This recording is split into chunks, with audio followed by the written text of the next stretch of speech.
तो फ्रेंड्स, आज का हमारा टॉपिक है इवोल्यूशन। ठीक है ना, evolution. So evolution word, e for out and वॉल्वेयर फॉर टू रोल, यानी कि पॉपुलेशन के अंदर या जीव के अंदर आउट के अकॉर्डिंग होने वाला टू रोल माने परिवर्तन, चेंजेस।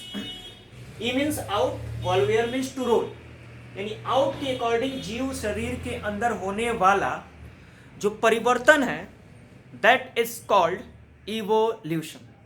What called? इवोल्यूशन। ठीक है। Second definition, serial changes in organism with respect to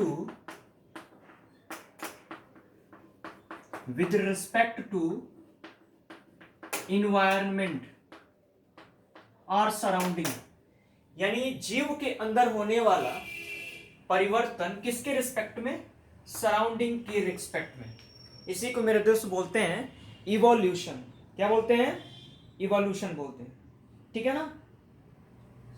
तीसरा डेफिनेशन लिख सकते हो, sequence of gradual changes from simplest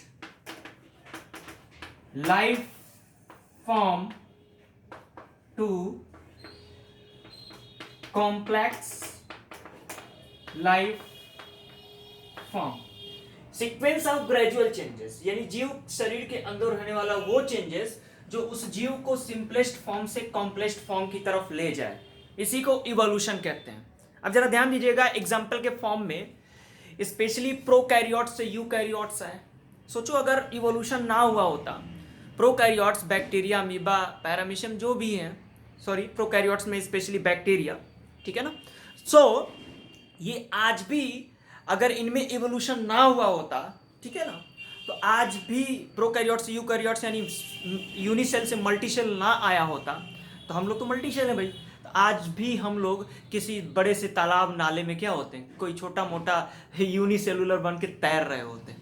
ठीक है ना। तो ये इवोल्यूशन बड़ा ही ज़्यादा इंपॉर्टेंट है मेरे दोस्त। ठीक है ना। इवोल्यूशन मीन्स क्रमिक परिवर्तन, जीव शरीर के अंदर होने वाला जो क्रमिक परिवर्तन है, ठीक है ना, इसी को हम क्या बोलते हैं? इवोल्यूशन बोलते हैं। जैसे एग्जाम्पल के फॉर्म में आप ले सकते हो, स्पेशली मानव मस्तिष्क। ठीक है ना। मानव मस्तिष्क में भी एक प्रकार का इवोल्यूशन हुआ, और इवोल्यूशन के दौरान क्या हुआ कि मानव मस्तिष्क बहुत ही ज्यादा डेवलप हुआ। ठीक है ना। तो ये इवोल्यूशन एक ग्रेजुअल चेंजेस है जो जीव शरीर के अंदर लगातार चलता रहता है। एक पॉइंट और बड़ा इंपॉर्टेंट है, evolution is a slow, continuous and irreversible process. Evolution is a slow, continuous and irreversible process. ठीक है।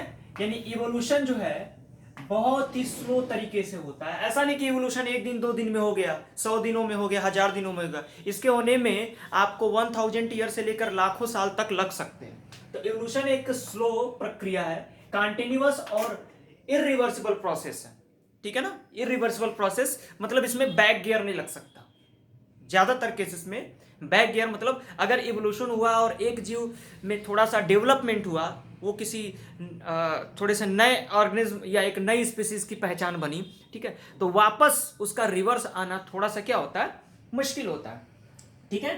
तो अब जरा ध्यान दीजिएगा, तो इस प्रकार से मैंने आपको बताया इवोल्यूशन। आगे बताता हूं। आगे हम लोग देखेंगे origin of universe. Origin of universe ये लगभग कब हुआ था? ये लगभग 10 to 15 बिलियन ईयर अगो, ये था आपका यूनिवर्स का ओरिजिन। अगली बात करते हैं origin of solar system and अर्थ का ओरिजिन कैसे कब हुआ, तो ये लगभग 4.6 बिलियन ईयर अगो, 4.6 बिलियन ईयर अगो। और तीसरा है origin of life, origin of life ये है आपका 3.6 टू 4.0 बिलियन ईयर अगो, ठीक है ना। तो हमारे यूनिवर्स, हमारे ब्रह्मांड का origin 10 to 15 billion year ago, solar system and earth 4.6 billion year ago, and origin of life 3.6 to 4.0 billion year ago, ठीक है। अभी हम बात करेंगे बिग बैंग थियरी की, ठीक है। तो जरा ध्यान दीजिएगा, स्पेशली बिग बैंग थियरी की बात करें, ठीक है। तो बिग बैंग थ्योरी को प्रपोज किया था एबे लेमेट्रे ने। किसने? एबे लेमेट्रे, ठीक है ना। बिग बैंग थ्योरी क्या है? तो सिंपल सी बात है, स्पेशली हमारा जो ब्रह्मांड था वो डिफरेंट टाइप्स के गैसेस का मिक्सचर था। अचानक वो जो डिफरेंट टाइप्स के गैसेस थे, जो यहां पर मैंने दिखाया नहीं है, डिफरेंट टाइप ऑफ गैसेस, तो हमारे ब्रह्मांड में डिफरेंट टाइप्स के गैसेस थे जिसको डेंस, ठीक है ना। अचानक क्या हुआ कि इसमें ये सिकुड़ने लगा, सिकुड़ करके एक मास टाइप का स्ट्रक्चर बनाया। देन इसमें थर्मोन्यूक्लियर एक्सप्लोजन हुआ, इसमें बहुत बड़ा एक बम्बार्डमेंट हुआ, धमाका हुआ, ठीक है।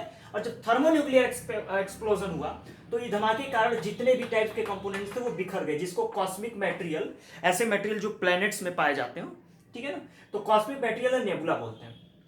आगे ये कॉस्मिक मटेरियल देन कंडेंस्ड होने लगे, ठीक है। और कंडेंस्ड हो करके इसने क्या बनाया, तो स्पेशली इसने हमारे सोलर सिस्टम का फॉर्मेशन किया, ठीक है ना। गैलेक्सी या मिल्की वे, आकाश गंगा हिंदी में बोलते हैं, का फॉर्मेशन किया। सन, मार्स, अर्थ, इस तरह से। अच्छा, अर्थ के ओरिजिन से रिलेटेड क्या है, तो स्पेशली अर्थ की बात करेंगे तो ये अर्थ का कोर है, बीच वाले पार्ट को बोलते हैं मेंटल, और सबसे बाहरी वाले पार्ट को बोलते हैं कॉस्ट, ठीक है। और इसके चारों तरफ इन्वायरमेंट भी तो होगा, एटमॉस्फेयर। तो ये मैं यहाँ पर एटमॉस्फेयर बनाने की कोशिश कर रहा हूँ, एटमॉस्फेयर, ठीक है। चलो ध्यान दीजिएगा, जो लाइटर कंपोनेंट्स थे, जो इतने भी लाइटर गैसेस थे, उसने एटमॉस्फेयर का फॉर्मेशन किया। मैं यहाँ लिख रहा हूं लाइटर गैसेस, तो जितने भी लाइटर गैसेस थे वो एटमॉस्फेयर का फॉर्मेशन किया। उससे भी जो थोड़े हैवी मेटल्स थे, हैवी मतलब उतने भी हैवी नहीं, फिर भी ये भी लाइटर मेटल्स होंगे। इसने क्या किया, हमारे क्रस्ट का फॉर्मेशन किया, और कोर में हैवी मेटल्स,